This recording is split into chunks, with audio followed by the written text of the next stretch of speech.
Dmitry Mendeleev इन 1871 एक Russian chemist था जिसने एक बड़ा कंप्रीहेंसिव जो है वो अरेंजमेंट बनाई थी क्लासिफिकेशन ऑफ एलिमेंट्स की। तो इसको हम नाम देते हैं मेंडलीव का periodic table. He gave first regular periodic table.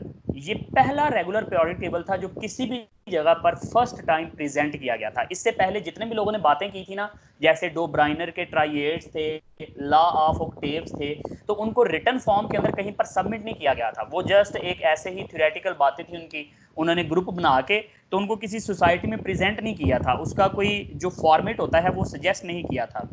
तो ये पहला एक रेगुलर पीरियोडिक टेबल था जो मेंडलीव ने बना के प्रॉपरली इसको एक सोसाइटी के अंदर प्रेजेंट किया था, केमिकल सोसाइटी के अंदर प्रेजेंट किया था, और इसको सबमिट भी किया गया था और इसको वैलिड करार दिया गया था कि मेंडलीव का ये पीरियोडिक टेबल जो है वो काफ़ी हद तक हमें चीज़ों को समझने में हेल्प करता है। अब मेंडलीव के पीरियोडिक टेबल के अंदर क्या बात थी, तो in that periodic table elements having similar properties were arranged in 8 vertical columns called groups. तो इसके अंदर जो पीरियोडिक टेबल उसने बनाया था मेंडलीव ने, उसने क्या किया था, उसने सिमिलर प्रॉपर्टीज वाले एलिमेंट्स को एक वर्टिकल ग्रुप्स के अंदर अरेंज किया था और इन वर्टिकल कॉलम्स को उसने नाम दिया था कि ये ग्रुप्स कहलाएंगे। और कितने ग्रुप्स थे, तो उसमें देखें 8 ग्रुप्स। तो मेंडलीव्स के पीरियोडिक टेबल के अंदर टोटल 8 ग्रुप जो है वो शामिल थे और इन वर्टिकल कॉलम्स को हम नाम देते हैं ग्रुप्स का। और एक ग्रुप के अंदर जितने भी एलिमेंट्स होंगे उसने कहा था कि उन एलिमेंट्स की प्रॉपर्टीज क्या होती हैं, सेम होती हैं। ये मेंडलीव का ख्याल था, ठीक है।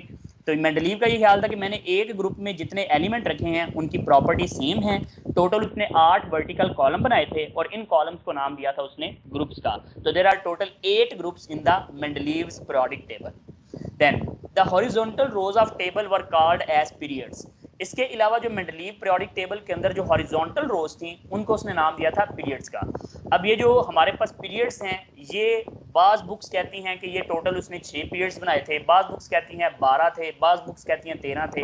तो हमें 100% क्लियर नहीं है इसके बारे में कि इसके कितने ग्रुप्स थे। तो डिफरेंट बुक्स इनको डिफरेंट जो है वो मेंशन करती हैं, तो इसलिए यहाँ पर इसका जिक्र नहीं है कि मेंडलीव के पीरियोडिक टेबल के अंदर टोटल पीरियड्स कितने थे। लेकिन ग्रुप्स का जो है वो हर जगह पर जिक्र है कि टोटल 8 वर्टिकल कॉलम थे जिसको उसने ग्रुप्स का नाम दिया था। अब he observe that properties of elements are repeated after specific interval. ये भी बात उसने ऑब्जर्व की कि जो एलिमेंट्स हैं उनकी जो फिजिकल और केमिकल प्रॉपर्टीज हैं वो एक खास इंटरवल के बाद रिपीट हो रही हैं, ठीक है। और इसी चीज को हम पीरियोडिसिटी कहते हैं। तो इसका मतलब है कि उसने पीरियोडिसिटी ऑब्जर्व की कि एलिमेंट्स के अंदर पीरियोडिसिटी मौजूद है। पीरियोडिसिटी की कल डेफिनेशन हमने पढ़ी थी कि पीरियोडिसिटी क्या है, the repetition of physical and chemical properties in the elements is called as periodicity. तो आफ्टर स्पेसिफिक इंटरवल अगर प्रॉपर्टीज रिपीट होती हैं तो इसको हमने पीरियोडिसिटी कहा था। तो ये भी बात उसने ऑब्जर्व की कि एलिमेंट्स के अंदर पीरियोडिसिटी मौजूद होती है। इसी पीरियोडिसिटी को देखते हुए उसने एलिमेंट्स को अरेंज किया था on ascending order of atomic message. Atomic message के असेंडिंग ऑर्डर के अंदर उसने अरेंज किया था। असेंडिंग ऑर्डर से क्या मुराद है कि सबसे पहले उस एटम को लिखा था जिसका मैस कम है और फिर बाद में उनको लिखा गया था जैसे जैसे मैस उनका बढ़ता गया था। तो इसलिए मेंडलीव्स के पीरियोडिक टेबल के जो लॉ था कि मेंडलीव ने किस लॉ के तहत इनको अरेंज किया था, उसको हम नाम देते हैं मेंडलीव्स पीरियोडिक लॉ। यहां से शॉर्ट क्वेश्चन आ सकता है, what is Mendeleev's periodic law. Mendeleev's का पीरियोडिक लॉ क्या था। तो Mendeleev's periodic law was the properties of the elements are periodic function of their atomic masses. उसने कहा था जो एलिमेंट्स की प्रॉपर्टीज हैं वो पीरियोडिक फंक्शन होती हैं। पीरियोडिक फंक्शन से मुराद क्या है, they are repeated after specific interval to their atomic masses. यानी कि जब इनको एटॉमिक मैसेज के ऊपर अरेंज किया जाता है असेंडिंग ऑर्डर के अंदर, तो जो प्रॉपर्टीज ऑफ एलिमेंट्स हैं वो अपने आप को रिपीट करती हैं आफ्टर स्पेसिफिक इंटरवल। तो ये हमारे पास कहलाता है मेंडलीव्स का पीरियोडिक लॉ। ये शॉर्ट क्वेश्चन में आ सकता है कि डिफाइन मेंडलीव्स पीरियोडिक लॉ। तो आइए आप बताएंगे, properties of the elements are periodic function of their atomic masses. Then इसके बाद मेंडलीव्स पीरियोडिक टेबल की बात करें तो ये मेंडलीव्स का पीरियोडिक टेबल है जो कि बहुत पुरानी किसी बुक के अंदर से जो है वो लिया गया है। जरा इसमें देखें किस तरह से जो है उसने दिखाया हुआ है कि तो देयर आर 8 ग्रुप्स। 8 ग्रुप्स में देखें, ये ग्रुप 1 है, ये ग्रुप 2 है, ये ग्रुप 3 है, ये ग्रुप 4 है, 5 है, 6 है, 7 है और 8 है। तो 8 ग्रुप्स इसमें मौजूद हैं। सिमिलरली अगर आप पीरियड्स की बात करें तो ये हॉरिजॉन्टल रोज हैं। अब देखें ये 1, ये 2 तो बाज बुक्स के अंदर ना 1 और 2 को अलग-अलग नहीं किया हुआ, उनको ये इकट्ठे ही रखा गया, तो वो कहते हैं ये एक ही पीरियड है, ठीक है। तो इसलिए मैंने कहा था कि पीरियड्स की स्पेसिफिकेशन कहीं पर नहीं है, किसी में जो है वो 6 हैं, किसी में 12 हैं, किसी में 13 भी हैं, तो ये थोड़ा बहुत फ़र्क जो है वो आ सकता है। इसके बाद 3 और 4 को एक जगह पर रखा गया है, लेकिन इन्होंने यहाँ पर देखें 3 और 4 को अलग किया हुआ है, तो बाज बुक्स के अंदर 3 और 4 को भी एक ही ग्रुप जो है वो कंसिडर किया जाता है, ठीक है। इसके बाद 5, 6 को इसी तरह से, 7, 8 इसको इसी तरह से, 9 और 10 को इसी तरह से, 11 और 12 को इसी तरह से। अब इसके ना पीरियोडिक टेबल की कुछ इंपॉर्टेंस थी, वो इंपॉर्टेंस हम आगे जो है वो डिस्कस करते हैं, लेकिन उससे पहले ना इसके पीरियोडिक टेबल को थोड़ा सा ऑब्जर्व करते हैं। जिधर इसके पीरियोडिक टेबल में देखें कुछ जगह पर डैशेज लगी हुई हैं, ये डैशेज लगी हुई हैं। ये जो डैशेज थी ना, ये उसने उस जगह पर लगाई थी जहां पर उसने ये कहा था कि कुछ एलिमेंट ऐसे हैं जो अभी डिस्कवर नहीं हुए, हो सकता है आने वाले वक्त में वो डिस्कवर हों। तो उसने पहले से बता दिया था कि वो एलिमेंट डिस्कवर होंगे और उनकी प्रॉपर्टीज इनसे मिलती जुलती होंगी, क्योंकि उसने कहा था ना कि ग्रुप के अंदर प्रॉपर्टी सेम है। तो उसने कहा वो जिस ग्रुप के अंदर आएंगे, जहां पर मैंने उनकी जगह छोड़ी है वो उसी जगह पर आएंगे, और उस जगह पर आने के बाद जो है उनकी प्रॉपर्टीज मैं पहले से प्रिडिक्ट कर रहा हूँ कि उनकी भी प्रॉपर्टीज इनके साथ मैच करेंगी। तो ये एक इसका बड़ा अच्छा इकदाम था कि इसने आने वाले नए एलिमेंट्स को पहले ही प्रिडिक्ट कर दिया था कि ये आएंगे और ये डिस्कवर होंगे और इनकी प्रॉपर्टीज इस तरह की होंगी। तो ये उसने एक तो जो है बड़ा अच्छा काम किया था इसके अंदर। दूसरा, कुछ जगहों पर अगर आप देखें ना तो उसके अंदर ये क्वेश्चन मार्क्स लगे हुए हैं, जैसे ये इरेनियम के साथ लगा हुआ है, ये डी आई के साथ लगा हुआ है। अब अगर आप पूरे पीरियोडिक टेबल में देखें ना तो डी आई कोई एलिमेंट नहीं है, तो ये इसके अंदर एक डिफेक्ट भी था। ये डिफेक्ट इसका क्या था, तो इसने ना कुछ ऐसे एलिमेंट लिख दिए थे जो एलिमेंट नहीं थे बल्कि मिक्सचर थे, तो इसको लगा ये एलिमेंट है, उस वक्त पता नहीं था इसको, तो इसने एलिमेंट के तौर पर उनको लिख दिया था, लेकिन बाद में पता चला कि वो एलिमेंट नहीं है, वो तो किसी 2 या 2 से ज़्यादा एलिमेंट्स के मिक्सचर हैं, ठीक है। तो ये बातें बाद में जो है फिर पता चलती गई। तो ये एक मेंडलीव का पीरियोडिक टेबल हमारे सामने है। इसकी हम बात करते हैं कि व्हाट इज द एडवांटेजेस और importance of Mendeleev's periodic table. Mendeleev के पीरियोडिक टेबल की इंपॉर्टेंस क्या है। सबसे पहली इंपॉर्टेंस इसकी ये थी प्रिडिक्शन ऑफ न्यू एलिमेंट। जैसे कि मैंने अभी बताया कि मेंडलीव ने नए आने वाले एलिमेंट्स को प्रिडिक्ट किया था, तो Mendeleev predicted new elements and their properties. उसने नए एलिमेंट्स को प्रिडिक्ट भी किया था और उनकी प्रॉपर्टीज भी बताई थी कि जो प्रिडिक्ट उसने किया था उसकी प्रॉपर्टीज कैसी होंगी। तो एलिमेंट का नाम तो नहीं उसने बताया था कि कौन सा एलिमेंट नया आएगा, लेकिन उसने कहा था कोई एलिमेंट आएगा जिसकी प्रॉपर्टीज ऐसी होंगी। तो ये उसने प्रिडिक्शन की थी, एक पहले से उसने जो है प्रिडिक्ट कर दिया था कि ये आहिस्ता आहिस्ता डिस्कवर हो जाएंगे। जैसे कि he predicted the properties of germanium that was not known at that time. Germanium उस वक्त तक अभी डिस्कवर नहीं हुआ था, लेकिन उसने कहा था कि यहाँ पर एक ऐसा एलिमेंट आएगा जिसकी प्रॉपर्टीज इस तरह की होंगी, और थोड़े ही अरसे के बाद आफ्टर सम टाइम जर्मीनियम जो है वो डिस्कवर हुआ और उसकी प्रॉपर्टीज मैच कर गई थी मेंडलीव की प्रेडिक्शन के अकॉर्डिंग। तो इसलिए हमने कहा कि मेंडलीव का पीरियोडिक टेबल बड़ा इंपॉर्टेंस का हामिल था, क्योंकि उसने ऐसा एलिमेंट जो कि उस वक्त तक नोन ही नहीं था, कोई इसको जानता ही नहीं था, उसकी प्रॉपर्टीज बता दी थी कि इसकी प्रॉपर्टीज ऐसी होंगी। तो इसका मतलब है वाकई उसके पीरियोडिक टेबल के अंदर पीरियोडिसिटी मौजूद थी, पीरियोडिक फंक्शन जो है वो मौजूद था। तो ये इसलिए हम कहते हैं कि उसकी बड़ी एक जो है वो अच्छी बात थी कि उसने बहुत से नए आने वाले एलिमेंट को प्रिडिक्ट कर दिया था। Then correction of atomic masses. Mendeleev ने ना कई एटॉमिक मैसेज को करेक्ट भी किया था, जैसे कि इंडियम है तो इंडियम के एटॉमिक मैस को इसने करेक्ट किया था, और भी इस तरह के कई ऐसे थे जिनके एटॉमिक मैसेज पहले ठीक नहीं थे, लेकिन इसने आके उनकी करेक्शन की थी। तो ये भी इसका जो है मेंडलीव के पीरियोडिक टेबल का फायदा था। इसके अलावा arrangement of elements, arranging the elements in ascending order of their atomic masses. तो ये भी एक इंपॉर्टेंस थी, इसकी एडवांटेज था कि इसने असेंडिंग ऑर्डर के अंदर अरेंज किया था। असेंडिंग ऑर्डर में अरेंज करने से क्या हुआ था, तो हमें पता चल गया था कि देखिए जब हमने पहला एलिमेंट पढ़ा है तो उसका एटॉमिक मैस कम होगा, दूसरा पढ़ेंगे ज़्यादा होगा और एटॉमिक मैस बढ़ता जाएगा। तो ये भी इसके एडवांटेज या इंपॉर्टेंस के अंदर आप जो है वो लिख सकते हैं। देन इसके ड्रॉबैक्स और डिफेक्ट्स क्या थे। जैसे कि हमेशा हम बात करते हैं कि कोई भी थ्योरी आती है, कोई भी एक नई चीज़ आती है, तो साइंटिस्ट हमेशा उसके ऊपर जो है वर्किंग करते हैं और उसको देखते हैं, उसमें से कीड़े निकालने की कोशिश करते हैं, खामियां निकालने की कोशिश करते हैं। तो डिफेक्ट क्या लगाए गए मेंडलीव्स पीरियोडिक टेबल के ऊपर, तो इसका पहला डिफेक्ट ये था the position of hydrogen. Mendeleev could not place hydrogen in proper position. Mendeleev ने हाइड्रोजन को प्रॉपर पोजीशन पे नहीं रखा था। क्यों? देखिए हाइड्रोजन जो है वो तो एक गैस थी और उसकी प्रॉपर्टीज बड़ी डिफरेंट थी, लेकिन उसको जिस ग्रुप में रखा गया था ना, उस ग्रुप में बाकी सारी मेटल्स थी। तो इसलिए हम कहते हैं कि पोजीशन ऑफ हाइड्रोजन जो है वो मेंडलीव के पीरियोडिक टेबल में उसने अच्छी जगह पर प्लेस नहीं किया था। हाइड्रोजन की प्रॉपर्टीज़ बाकी मेटल्स की निस्बत काफ़ी डिफरेंट थी। तो इसलिए जो है पहला डिफेक्ट इसके ऊपर ये लगाया गया कि हाइड्रोजन की पोजीशन सही तरीके से सेटिस्फाइड नहीं है। दूसरा, पोजीशन ऑफ लैंथेनाइड्स एंड एक्टेनाइड्स। जो लैंथेनाइड सीरीज और एक्टेनाइड सीरीज आज के पीरियोडिक टेबल के अंदर हम देखते हैं, जिसको हम एस ब्लॉक एलिमेंट्स कहते हैं, जो नीचे बिल्कुल दिए गए होते हैं, उनकी पोजीशन इसने मेंशन ही नहीं की थी। क्यों नहीं की थी? तो इसलिए कि लैंथेनाइड और एक्टोनाइड अभी तब प्रेजेंट ही नहीं हुए थे, किसी को पता ही नहीं था कि ये लैंथेनाइड सीरीज भी है, ये कुछ एलिमेंट्स इतने ज़्यादा हैं, 14-15 एलिमेंट्स हैं। एक्टेनाइड का भी नहीं पता था किसी को, एक्टेनाइड जो है वो पूरी सीरीज है। तो इसलिए ये उस वक्त के दौर पर जो है वो मेंडलीव पीरियोडिक टेबल में एब्सेंट थे, ये भी जो है उसमें प्रेजेंट नहीं थे। तो ये भी इसका डिफेक्ट था।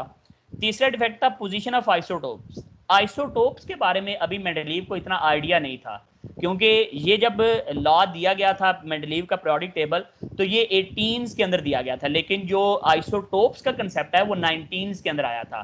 तो 19s के अंदर आपने पढ़ा हुआ है कि आइसोटोप वाज डिस्कवर्ड बाय सोडे, ठीक है, और atomic number was discovered by Moseley. जैसे हमने मूजले का एक्सपेरिमेंट पढ़ा था, जहां पर चैप्टर 5 में हमने एक्स रेज की जो है प्रोडिक्शन की थी, एक्स रेज की प्रोडक्शन करवाई थी, वहां पर हमने मूजले का जिक्र किया था। तो मूजले ने आके जो है वो असल में एटॉमिक नंबर डिस्कवर किए थे, इससे पहले एटॉमिक मैसेज ही चलते थे। तो मेंडलीव के पीरियोडिक टेबल के अंदर आइसोटोप्स की कोई पोजीशन नहीं थी, यानी कि उसने अगर मैस के तौर पर अरेंज किया हो तो आइसोटोप्स तो वो वाले एटम्स होते हैं किसी एलिमेंट के जिनका एटॉमिक नंबर तो सेम होता है लेकिन एटॉमिक मैस डिफरेंट होता है। तो फिर इसको जो है उनके लिए डिफरेंट लोकेशन वहां पर देनी चाहिए थी, जो कि इसने नहीं दी थी। तो ये भी डिफेक्ट था। फोर्थ डिफेक्ट था डिसिमिलर एलिमेंट्स प्लेस्ड टुगेदर।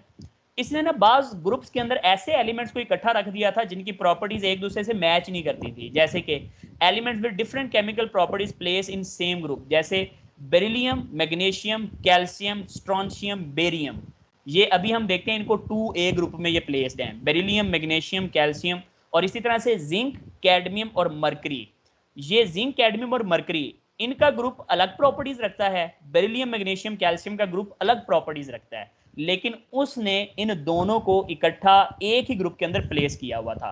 तो ये उसकी गलती थी कि उसने जो है वो इनको इकट्ठा प्लेस किया था, हालांकि इनकी प्रॉपर्टीज क्या थी, डिसिमिलर थी। लेकिन उसने तो कहा था कि ग्रुप में प्रॉपर्टीज सेम है, तो अगर सेम थी तो इनकी भी तो सेम होनी चाहिए थी, बट इनकी प्रॉपर्टीज असल में डिफरेंट थी, लेकिन उसने इनको एक ही ग्रुप के अंदर प्लेस किया हुआ था। तो ये भी उसके अंदर जो है वो एक डिफेक्ट लगाया गया, एक उसके ऊपर ड्रॉबैक लगाया गया कि मेंडलीव्स पीरियोडिक टेबल में यहाँ पर भी प्रॉब्लम है। इसके बाद मिक्सचर ऑफ एलिमेंट्स, जैसे मैंने पहले एग्जांपल दी कि मेंडलीव पीरियोडिक टेबल के अंदर कुछ उसने ऐसे एलिमेंट ऐड कर दिए थे जो एलिमेंट नहीं थे, जो बाद में पता चला था कि ये मिक्सचर हैं। जैसे ये DI, इसको उसने नाम दिया था डाइडेनियम का, डाइडेनियम। तो बाद में पता चला कि डाइडेनियम कोई एलिमेंट है ही नहीं, ये तो दो चीज़ों का मिक्सचर है। तो इसलिए जो है वो बाद में ये आइडिया लगाया गया कि उसके पीरियोडिक टेबल में ये भी खामियां थी कि उसने कुछ मिक्सचर को एलिमेंट बना के जो है पेश कर दिया था। तो ये भी एक जो है उसके ऊपर डिफेक्ट लगाया गया। देन उसके बाद कॉजेज ऑफ पीरियोडिसिटी। इस पूरे पीरियोडिक टेबल के अंदर जो मेन कॉज है किसके ऊपर पीरियोडिसिटी हम चेक करते हैं, तो that is according to their atomic masses. तो मेंडलीव ने एलिमेंट्स को अरेंज किया था एटॉमिक मैसेज के ऊपर, ये भी उसका डिफेक्ट था। पीछे इंपॉर्टेंस भी थी क्योंकि उससे पहले एटॉमिक नंबर तो थे ही नहीं, और डिफेक्ट इसलिए लगाया गया क्योंकि एटॉमिक मैस जो है वो अच्छे तरीके से केमिकल और फिजिकल प्रॉपर्टीज को एक्सप्लेन नहीं कर सकता।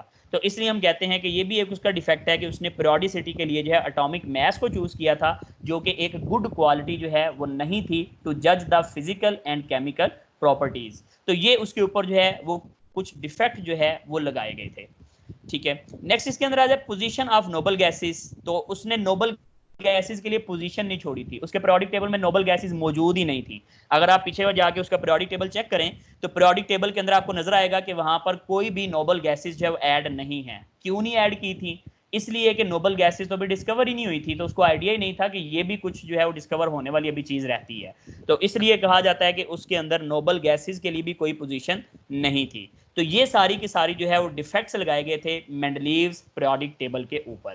ठीक है, ये भी आप सारे के सारे कर सकते हैं कि मेंडलीव्स पीरियोडिक टेबल में क्या डिफेक्ट जो है वो लगाए गए थे। इसके बाद नेक्स्ट अगर हम चलें तो इंप्रूवमेंट्स इन मेंडलीव्स पीरियोडिक टेबल। जाहिर सी बात है जब डिफेक्ट लगाए जाते हैं तो डिफेक्ट लगाने के बाद कोई ना कोई बंदा आके उन डिफेक्ट को क्लियर करता है और उसको इंप्रूव करता है। इसको आके इंप्रूव किसने किया? तो इसको इंप्रूव किया मूजले ने। मूजले के बारे में आपने जो है पढ़ा हुआ है कि 1911 के अंदर मूजले ने एक्सरे एक्सपेरिमेंट किए थे। एक्सरेज एक्सपेरिमेंट, मूजले के एक्सरे एक्सपेरिमेंट बड़े मशहूर हैं। चैप्टर 5 में जब आपने एक्सरे प्रोडक्शन पढ़ी थी तो मूजले का नाम वहां पर हमने लिया था। तो मूजले ने 1911 के अंदर जब एटॉमिक नंबर डिस्कवर किया by using X-rays, he said that the elements should be arranged in order to their atomic number। आके उसने कहा कि मेंडलीव भाई ने जो काम किया ना वो बड़ा अच्छा काम है, उसने एटॉमिक मैथ्स की बुनियाद पर अरेंज किया है, लेकिन उसमें जो गलतियां हैं, जो डिफेक्ट हैं, मैं उन डिफेक्ट्स को क्लियर करता हूं। तो आप इस तरह करें कि मेंडलीव भाई ने क्या किया था, मेंडलीव भाई ने ये काम किया था कि एटॉमिक मैथ्स पे अरेंज किया था। इसने कहा था एटॉमिक मैथ्स को छोड़ें और एटॉमिक नंबर पे अरेंज करते हैं, इससे क्या क्या फायदा होगा। उसने कहा सबसे पहला फायदा तो इसके अंदर ये होगा कि जो अभी तक हम शोर मचा रहे हैं ना कि आइसोटोप्स की पोजीशन नहीं है वहां पर, उसने कहा एटॉमिक नंबर आ जाएगा तो आइसोटोप की पोजीशन की जरूरत ही नहीं रहेगी, क्योंकि एटॉमिक नंबर तो सेम ही रहेगा और एटॉमिक मैस डिफरेंट होता है। तो मैस के ऊपर अरेंज करेंगे तो आइसोटोप्स का जो है वो हमें प्रॉब्लम हमेशा से रहेगी। लेकिन अगर हम एटॉमिक नंबर का इस्तेमाल करेंगे तो फिर हमें आइसोटोप्स को प्लेस करने की जो है टेंशन नहीं रहेगी। तो इसलिए इसने जो है वो ये बात की कि आप एटॉमिक नंबर के ऊपर जो है वो अरेंज करें। Then hence he arranged elements in ascending order of atomic number। तो दैट्स वाई इसने एटॉमिक नंबर की बुनियाद पर एलिमेंट्स को क्या कर दिया, अरेंज कर दिया। अब इसने क्योंकि एटॉमिक नंबर के लिहाज से अरेंज किया था तो इसलिए हम कहते हैं मॉडर्न पीरियोडिक लॉ। जो मूजले का पीरियोडिक लॉ है, इसने ये पीरियोडिक लॉ क्या दिया था, तो मॉडर्न पीरियोडिक लॉ हम इसको कहते हैं। And this law states that properties of the elements are periodic function of their atomic number. उसने कहा था एटॉमिक मैस, इसने क्या कह दिया, एटॉमिक नंबर। तो properties of the elements are periodic function of their atomic number. तो elements की जो प्रॉपर्टीज हैं, चाहे वो फिजिकल हैं चाहे वो केमिकल हैं, तो they are repeated after specific interval if we arrange the elements in ascending order of their atomic numbers। इसी को आप ऐसे भी डिफाइन कर सकते हैं जैसे मैं बोल रहा हूं कि if elements are arranged in ascending order of their atomic number, अगर एलिमेंट्स को अरेंज किया जाए ascending order के अंदर उनके एटॉमिक नंबर के लिहाज से, the physical and chemical properties repeats after specific interval। तो उसके अंदर भी फिजिकल और केमिकल प्रॉपर्टीज जो हैं वो रिपीट होती हैं आफ्टर स्पेसिफिक इंटरवल। तो this is called as modern periodic law. तो ये मॉडर्न पीरियोडिक लॉ जो है ये भी आपको एज अ शॉर्ट क्वेश्चन जो है वो पूछा जा सकता है। तो दोनों लॉज इंपॉर्टेंट हैं। एक मेंडलीव का पीरियोडिक लॉ था जो कहता था कि एटॉमिक मैस की बुनियाद पर अरेंज करें, और इसने कहा मॉडर्न पीरियोडिक लॉ के अंदर कि हम एटॉमिक नंबर की बुनियाद पर जो है वो अरेंज करेंगे। दूसरी इंप्रूवमेंट क्या की गई, तो दूसरी इंप्रूवमेंट जो है मेंडलीव के पीरियोडिक टेबल में ये की गई थी, that is the addition of group 8th A.